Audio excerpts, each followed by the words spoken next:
Hello, people. Welcome to 15 Minutes of Talking number 30. It's been like a month at this point. Tomorrow will have been a month because I started on the 28th, and now I'm gonna be 28th again. I started on the 28th of June, and tomorrow it will be 28th of July. Wait, what date did I start? Yeah, the 28th of June. Jeez.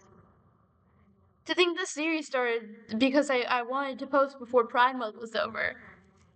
And now that Pride Month is over, like a month after Pride Month, it's like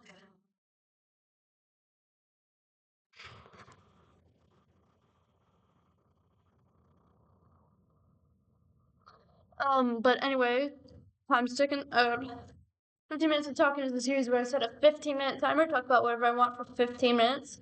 Once the timer goes off, I say a short bye, and the video ends, and it all has minimal editing. I got you, Editor Bailey.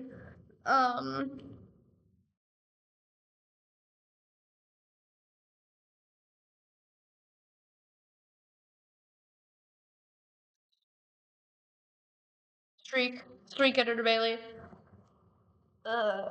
We keep a streak for every time I set the timer while only looking at my phone through my camera. My phone through the screen through my camera. That's the garage opening, in case you're wondering. But yeah, I scratched off a pimple just now. I don't know if you can still see the blood, but yeah, if you see, like, you can tell which finger I was using to wipe it. Or I can tell, you can't tell that much.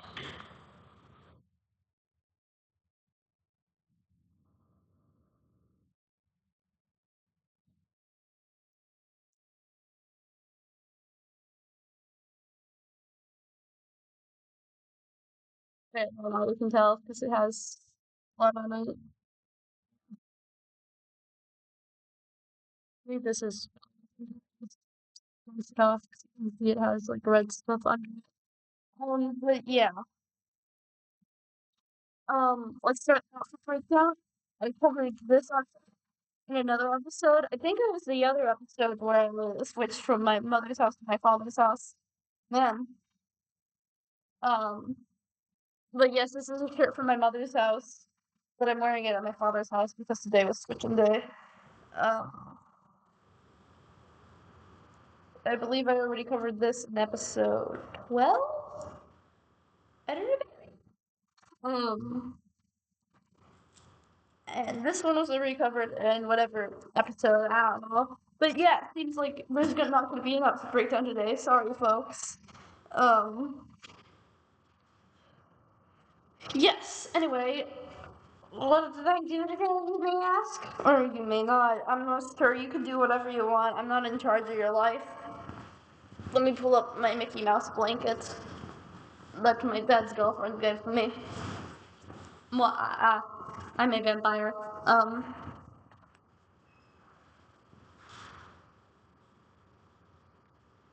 Is that a fridge running in the background?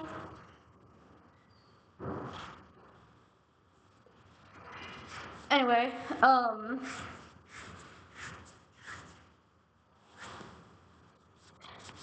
Jesus audio is good in this video.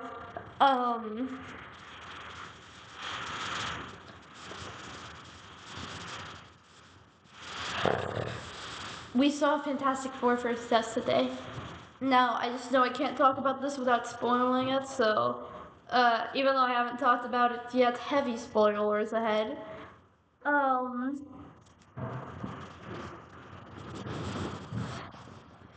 Today, I'd say it was a pretty good movie. Say arguably better than Superman was. Although I might be biased because I'm not a DC fan, and Fantastic Four are one of my favorite comics to read.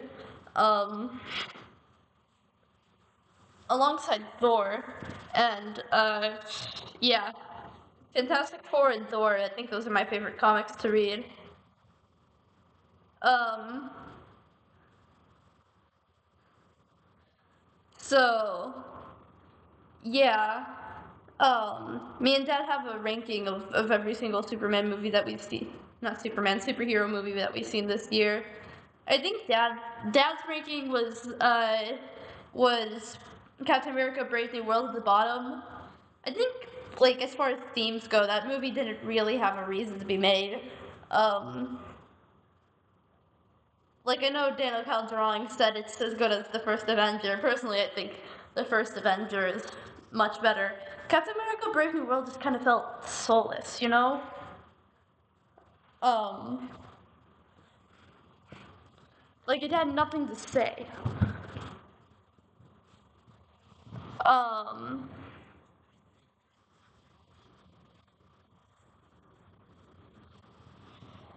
but and then in Dad's list next came Fantastic Four: First Steps, and then in Dad's list came Superman, and then in Dad's list came Thunderbolts. Um, but personally, for my list, I would swap Fantastic Four: First Steps and Superman. But other than that, yeah, I agree with that.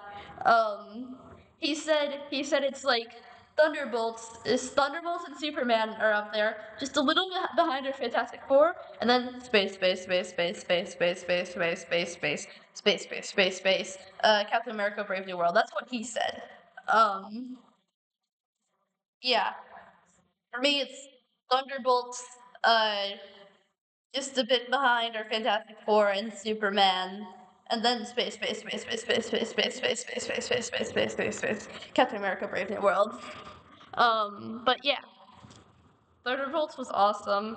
Thunderbolts was awesome. But that's not what we're talking about today. We're talking about Fantastic Four: First Steps. Let me tell you, that end credit scene, man. That end credit scene. Oh, by the way, let me show you something. Hold on.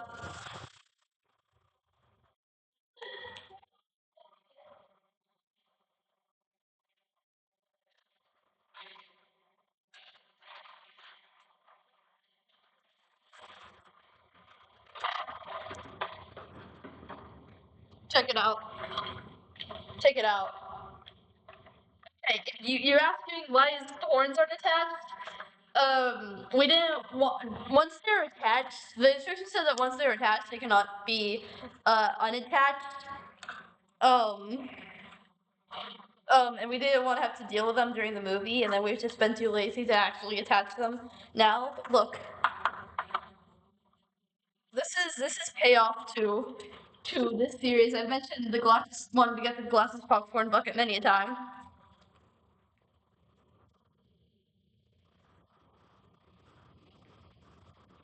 We still have a few crumbs left over from the movie.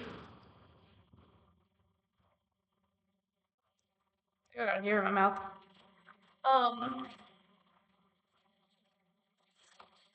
what I find most interesting about this, if you look at his face,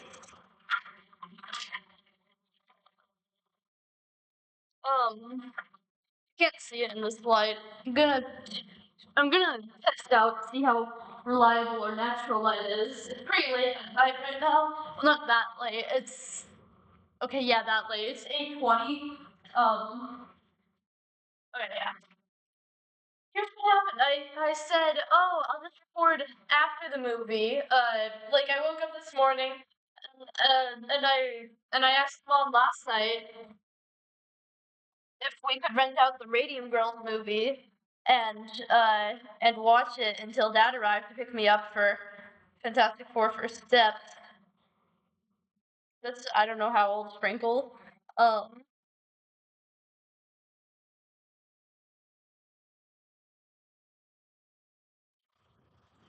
um but um the Radium Girls movie, I wanted to see what it was like. I knew it was inaccurate from the trailer. I have a lot to say about this movie. Well, I don't actually have that much to say about it because I haven't finished it yet. Uh, But the names, man, the names are so annoying. I think they didn't want to use the real names of the people because they kinda horribly inaccurately depicted the tale. Not like horribly inaccurately, but it's a highly fictionalized version of the story, unlike the play, which is the most accurate to real life piece of based on a true story media I have ever seen. Um, like they barely took any creative liberties in that play, let me tell you. Well, I don't know about the full version, but at least the competition version.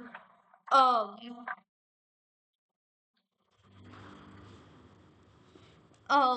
but the most annoying part, it's a highly fictionalized version of the story, but it doesn't want to admit that it's highly fictionalized because they're not using the real names, but they're using very similar to the real names. Like everybody knows the first girl who died from the radium poisoning. Yeah, we all know her name. Was it? What are you talking about? Molly? No, no, no. That was Mary. Um. Oh yeah, yeah, yeah. We all know. Um. The guy who did the autopsy on Molly slash Mary. Uh. Marlin. What are you talking about? That's Marlin. I'm acting as the movie right now. Um. Oh yeah, that scummy doctor that the company hired to say that they were fine. How dare you call Dr. How dare you call him Dr. Flynn? That's Dr. Flynn. Ugh. Um, but, um,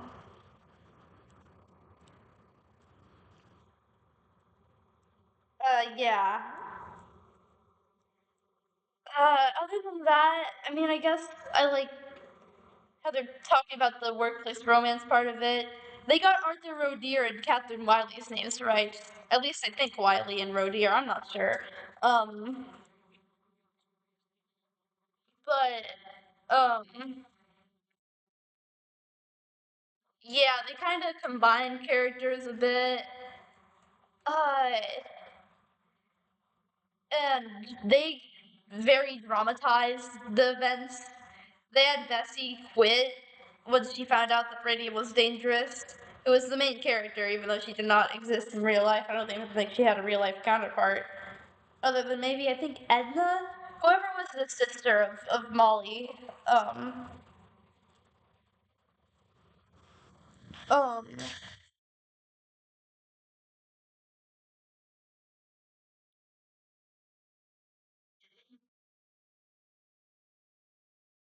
also, they had this weird thing of like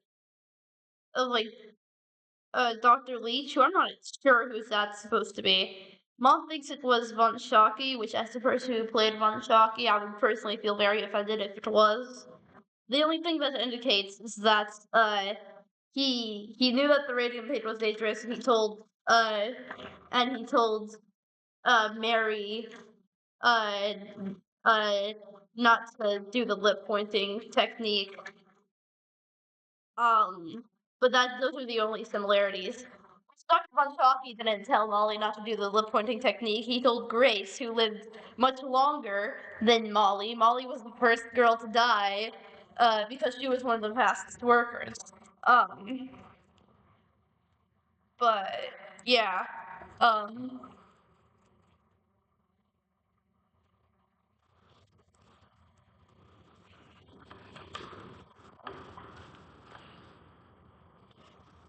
hold on. Look,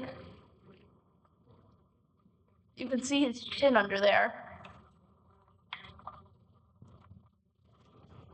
Uh,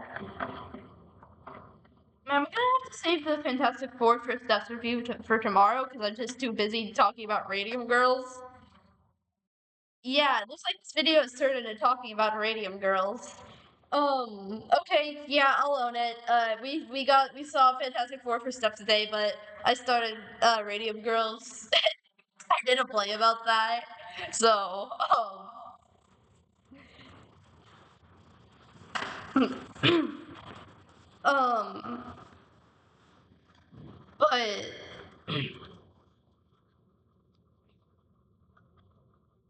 what I will say about Fantastic Four First Steps, I said heavy spoilers ahead. That end credit scene, man. Me and Dad both said, um, this won't make sense unless you've seen the movie. So it's a heavy spoiler. Me and Dad both said that whenever Sue turned the corner, we thought he'd just see Franklin using his powers for the first time. But then we saw Doctor Doom handing the mask to him. Oh my gosh! Oh my gosh! Like, the creator of Fantastic Four from Steps was specifically saying Doctor Doom is not in my movie. Although I guess it makes sense. Because they made a point to highlight that Latveria was not at any of the meetings throughout the movie. Um, so, but man, I can't believe it. I can't. Doctor Doom is officially in the MCU now.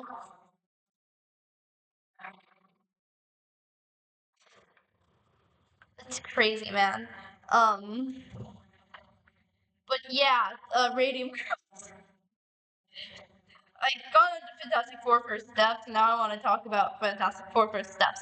15 Minutes of Talkin is a series where I talk about whatever I want for 15 minutes. This is whatever I want now, okay? I'm autistic. Don't expect me to stay on one topic, because I have multiple hyperfixations.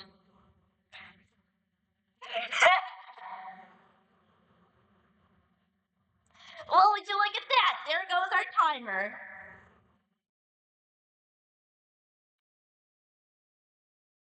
Anyways, anyways, like